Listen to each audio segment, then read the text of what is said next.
Je m'appelle Fanny.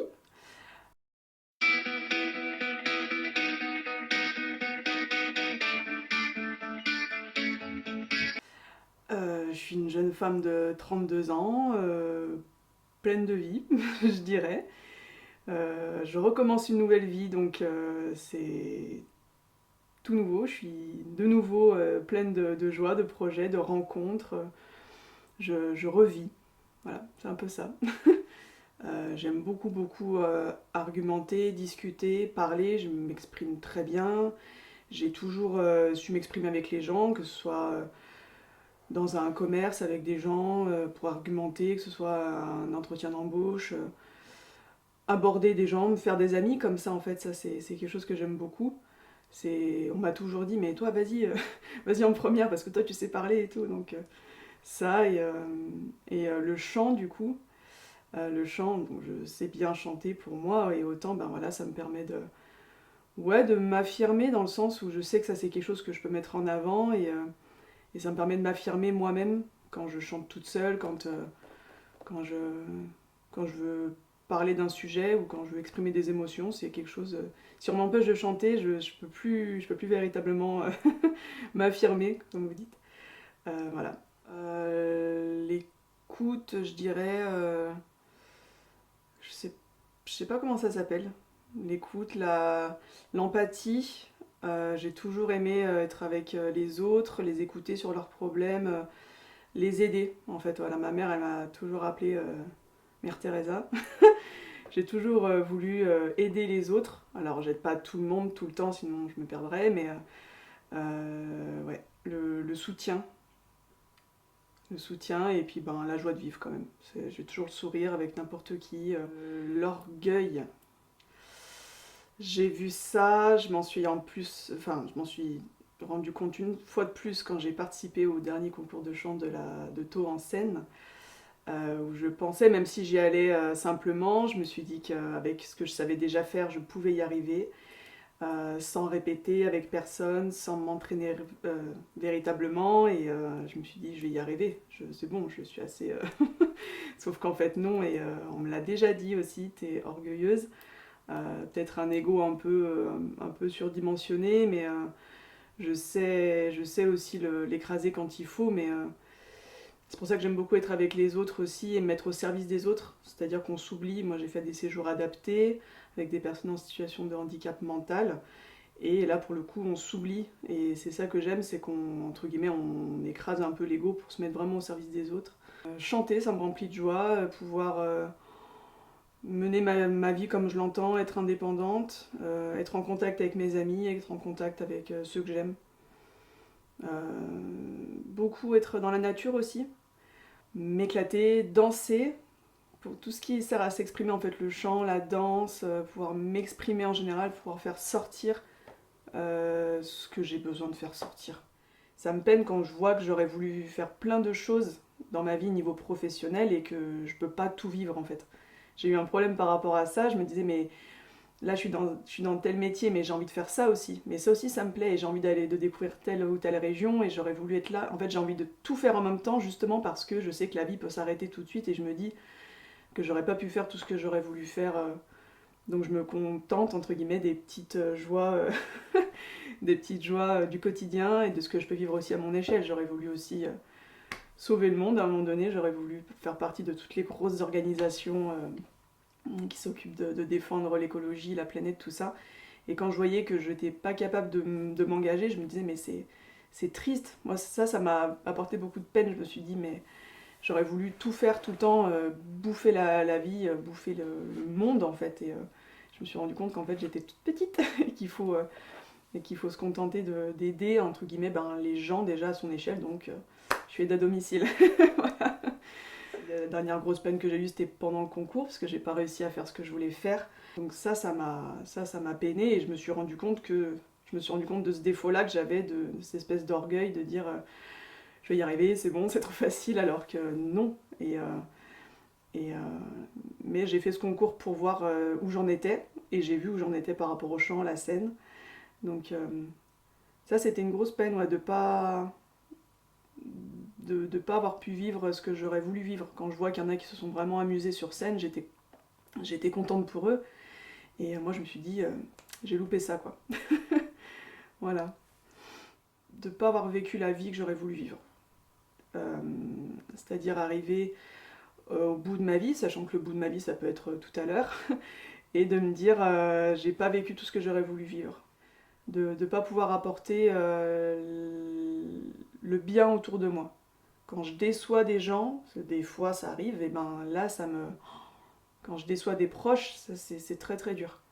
C'est perdre un proche en fait, que ce soit par la mort ou par la perte de confiance. On peut m'enlever tout ce qu'il y a dans mon appartement, dans ma maison, je m'en fous, mais alors m'enlever quelqu'un, ou la confiance que même une personne âgée ou un ami ou quelqu'un de ma famille a placé en moi, ce serait terrible. Voilà. La bêtise humaine. La bêtise humaine, l'hypocrisie, c'est-à-dire l'hypocrisie euh, chez les personnes du quotidien, autant la bêtise humaine chez les personnes du quotidien qu'on va voir dans la rue, quelqu'un qui jette son mégot, quelqu'un qui a sa grosse voiture de luxe et qui va se garer sur 2 places parce qu'il a une grosse voiture de luxe, ça me... Voilà, et puis après, au niveau géopolitique, tout ce qui est euh, voilà, des gouvernements qui parlent d'écologie et qui ouvrent des mines à ciel ouvert, voilà, l'hypocrisie en fait, vraiment, de dire on est pour ça et puis on fait complètement le contraire derrière. J'aurais aimé que le Covid passe pas par là, parce qu'à la base j'étais dans l'animation nature, dans l'éducation à l'environnement, et quand le Covid est passé par là, le centre dans lequel je travaillais en Ardèche a fermé, puisqu'il y a eu les écoles qui ont fermé à un moment donné. Et à partir de là, ça a tout dégringolé.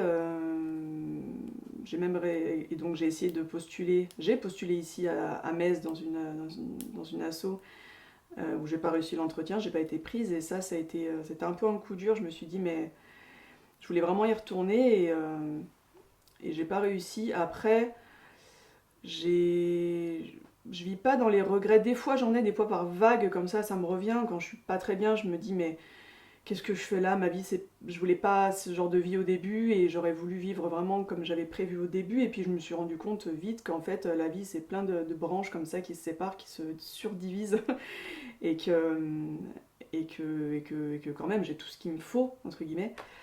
J'aurais aussi voulu travailler dans la recherche scientifique, dans les forêts tropicales. À un moment donné, je voulais beaucoup faire ça. La vie, elle n'est pas fixée. Et je me dis que je peux toujours changer si vraiment un jour je veux vraiment changer. Parce que j'aurais aussi beaucoup voulu vivre en montagne. C'est pareil, quoi. Il n'y a rien qui m'empêche d'aller vivre en montagne. Il n'y a rien qui m'empêche un jour de changer complètement de métier. Parce que j'ai un millier de compétences. donc, voilà. Je suis endurante. C'est-à-dire que beaucoup dans le boulot, hein, je parle beaucoup du boulot, mais dans le boulot, je suis endurante. C'est-à-dire que encore une fois, je vais jusqu'au bout. Que ce soit en restauration, parce que j'ai bossé en restauration, il y a un service un peu long, un peu compliqué, un peu sportif. Je vais jusqu'au bout. S'il y a un séjour qui s'éternise, des trucs qui s'éternisent un peu, je vais jusqu'au bout. Je vais pas... J'essaye vraiment d'être endurante physiquement, en me disant je m'arrête pas tant que j'ai pas terminé. Et une fois que j'ai terminé, c'est pas grave, je me couche, je dors direct, mais je vais jusqu'au bout. Ouais, de pouvoir aller au devant des choses, rebondir, je dirais, pouvoir me reposer aussi. C'est-à-dire que si je sens qu'à un moment donné j'ai besoin, je vais aussi prendre du temps pour moi. On a beaucoup tendance à remplir le temps libre, et moi je me dis des fois, je pense que j'ai cette capacité de dire stop. Là j'ai 2 heures de pause, là t'as 2 heures de pause, ouais, bah vas-y, allonge-toi sur ton lit, tu penses à rien, tu te mets sous la couette, et tu reviens dans 2 heures. Tout mon parcours en fait m'a créé une force. Je me rends compte qu'à chaque boulot que j'ai, je pioche dans mon vécu. C'est-à-dire que je fais appel à ce que j'ai vécu dans le milieu professionnel et dans le milieu personnel. Et oui, mes forces, conseiller, ouais, je crois que je disais tout à l'heure, conseiller les autres, transmettre ce qu'on m'a appris, transmettre ce qu'on m'a appris. Des fois, je me surprends un peu en me donnant vraiment des conseils, j'ai l'impression d'entendre parler mon père. Et non, ça c'est une force, ouais. Tout ce qu'on a pu me donner, toutes les chances qu'on a pu me donner à un moment donné, je les redonne aux autres. Si j'ai vécu un truc un peu compliqué et qu'il y a quelqu'un qui se retrouve dans la même situation que moi, je vais puiser là-dedans et je dirais ouais, mais tu sais, tu vas y arriver, t'inquiète pas. Au début, tu crois que ça va mal se passer, puis en fait, tu verras que justement que toi-même, t'as les ressources pour. J'ai réussi à trouver des ressources. Voilà, je me suis pas fait écraser. Alors à un moment donné, si, je me suis fait écraser, mais justement, j'ai rebondi et ouais, mes forces, c'est ça, c'est de pouvoir puiser dans ce que j'ai vécu et d'être entourée, en fait. C'est une force, d'être entourée. Les faiblesses physiques. Mon dos.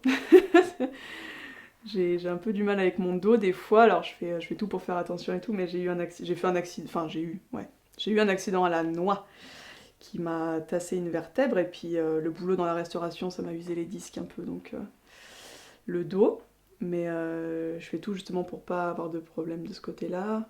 Puis ouais, faiblesse psychologique, angoissée pour rien, avoir un cœur un peu trop mou aussi. Avoir un petit cœur un peu trop mou, comme disait mon père, un peu tout feu tout flamme, c'est-à-dire que je vais croire en quelque chose assez rapidement, alors qu'en fait, je me blinde pas assez. Je me dis que, je me dis tout de suite ça peut marcher, ça peut le faire et tout, allez, allons-y. Et puis en fait, je me rends compte que c'est pas forcément hyper partagé et je me dis que j'aurais peut-être pu carapacer un peu plus. Des fois j'y crois un peu trop. Je me dis trop que je peux y arriver facilement alors qu'en fait, non. Et surtout, c'est marrant parce que en fait c'est l'inverse. Des fois je m'y crois trop, je me dis trop que je peux y arriver facilement, et d'un autre côté, je me dis justement je vais pas y arriver. J'ai peur de l'inconnu. Quand je vais à un entretien d'embauche ou un tout nouveau boulot ou un truc que j'ai encore jamais fait, je me dis je vais pas y arriver. Quand il y a l'inconnu derrière, le grand plongeon, je me dis j'en fais toute une histoire en fait, vraiment. Et alors qu'en fait, ben non, je peux amplement y arriver. Faut juste que je commence le nouveau boulot ou la nouvelle relation ou le nouveau machin. Et là j'y vais. Autant des fois je recherche l'inconnu, je recherche des trucs nouveaux. Autant quand c'est sérieux, quand c'est des choses qui me tiennent à cœur, moi des fois j'ai un peu peur de me planter, ouais. Je prends du temps pour moi, je fais des trucs un peu chiants, un peu obligés aussi. J'essaie de me dire Enfin, j'essaie de faire les trucs que j'ai pas fait depuis longtemps. Des trucs un peu pénibles qui sont écrits sur le frigo depuis 3 mois. Non, voilà, non, je prends du temps pour moi aussi. Je vais me promener, je reste chez moi, je regarde la télé, je vois des amis. Qu'est-ce que je fais? Oh, je vais faire des courses, je cuisine. Qu'est-ce que je fais? Ouais, j'appelle mes amis quand j'ai du temps. Euh, je prends du temps pour moi, vraiment pour dire de prendre soin de moi. Euh, Me promener, j'aime beaucoup. J'aime beaucoup me promener. Ouais, prendre du temps pour moi et puis ben, comme je disais, pas oublier les trucs un peu importants, un peu obligés qu'il faut faire et voilà. Quand je travaille pas, je fais aussi du graphisme. J'aime beaucoup ça. Alors je peux ne rien faire pendant très longtemps quand j'ai pas d'inspiration, quand j'ai rien de spécial à faire. Autant des fois j'ai une inspiration ou même une commande des fois ou quelque chose que j'ai à faire pour moi perso. Et je me lance et là je peux y passer beaucoup de temps. Je peux reprendre la création pendant plusieurs semaines, rebouger, refaire, rebouger les couleurs. Oui mais si je mets ça, ça va pas, il faut que...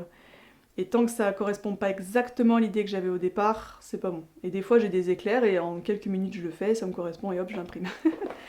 Non, je suis fascinée par ça.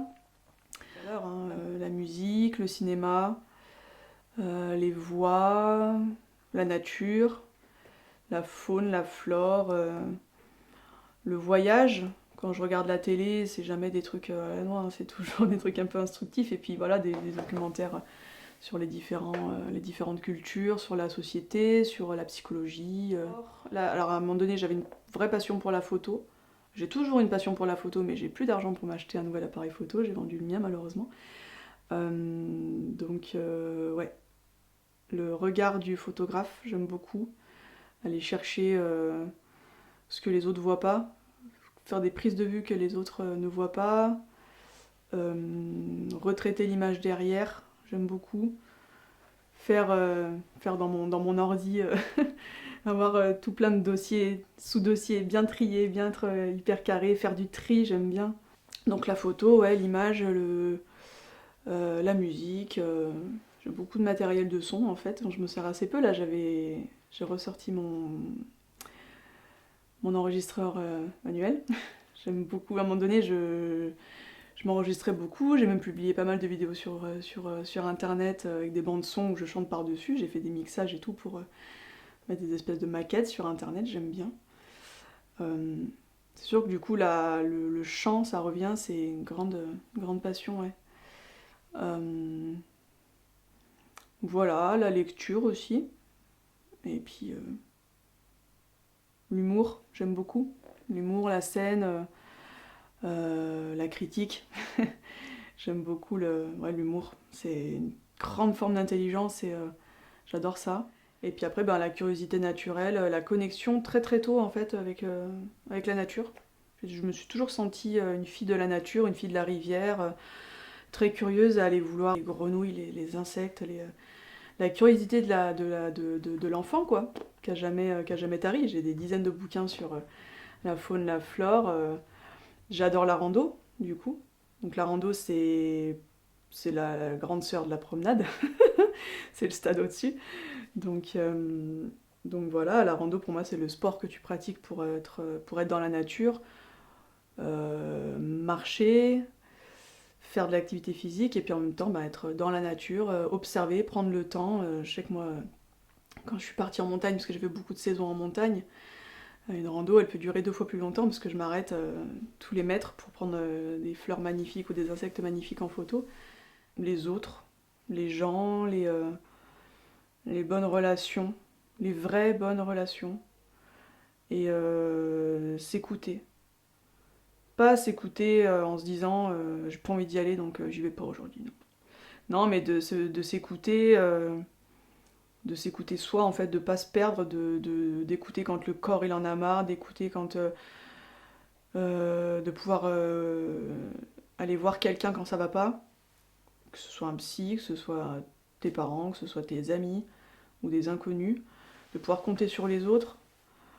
Qu'est-ce qui est important? De se sentir bien dans ses baskets, de se sentir bien chez soi, de pouvoir faire des loisirs à côté de ton boulot, de rester dans l'essentiel, de pas être dans l'excès.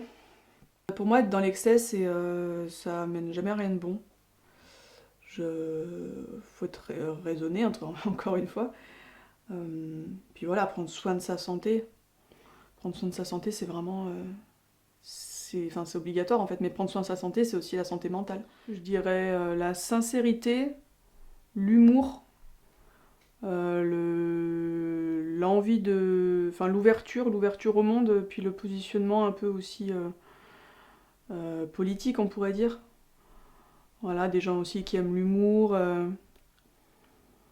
des gens ouais, qui sont sincères, ouverts, faciles d'accès aussi. Ça, j'aime bien quand je rencontre des gens qui sont faciles d'accès. Et puis forcément, après, des gens qui ont un peu les mêmes trucs que moi, comme la nature, être en extérieur.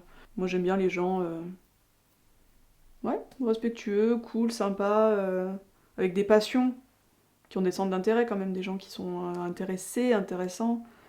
Ouais, comme je disais au début, la bêtise humaine, quoi, des gens bêtes. Les gens bêtes.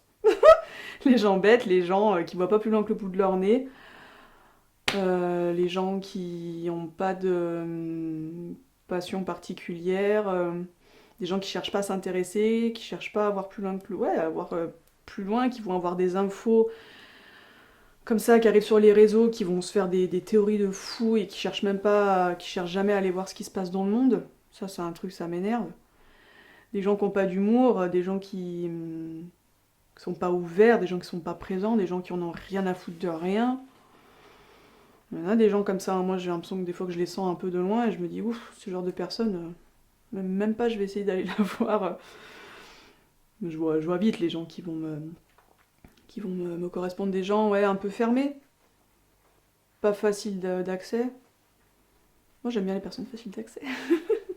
Que t'as pas besoin d'ouvrir 10 verrous pour ouvrir la porte, quoi. Juste tu mets la clé, ça s'ouvre, c'est bon, quoi. Moi j'aime bien ça.